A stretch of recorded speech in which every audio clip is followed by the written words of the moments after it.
அது போல நாம இங்கிருந்து அப்படிப்பட்டவங்களுக்காக ஜெபிக்க வேண்டும். ஏன் தெரியுமா?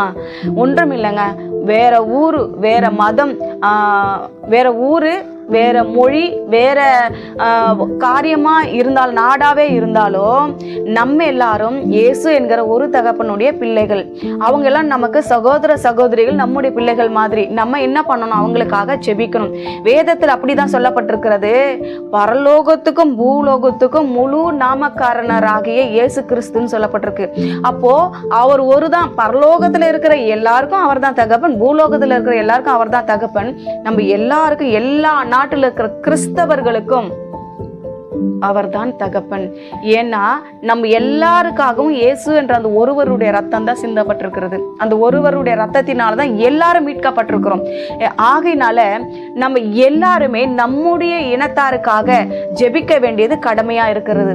இந்த எஸ்தர் ராஜாத்தி பாருங்க, இந்த மொர்தெகாயை பாருங்க, யூத குலத்துக்காக அவங்க என்ன பண்ணாங்க? உபவாசித்து செத்தாலும் சாகுறேன்னு சொல்லி ராஜாவின் இடத்துல போனாங்க, துணிகரமா அழைக்கப்படாமலே.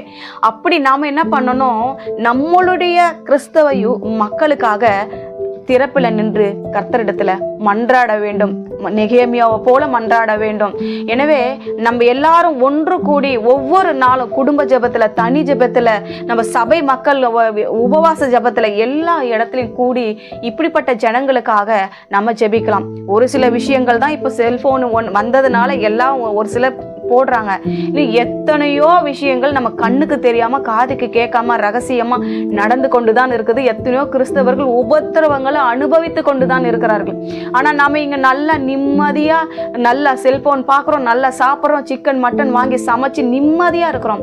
அங்க இருக்கிறவங்களாம் ஒருவேளை சாப்பாடு கிடைக்காம, பிள்ளைங்க ஒரு இடத்துல, கணவர் ஒரு இடத்துல, மனைவி ஒரு இடத்துல, வேலை இல்லாம பிடிக்கப்பட்டு, சிறை பிடிக்கப்பட்டு, கண்ணீரோடு மரண பீதியில எப்ப மறிப்போன்னு தெரியாம கண்ணீரோடு தவிப்போடு வாழ்ந்து கொண்டிருக்கிறாங்க.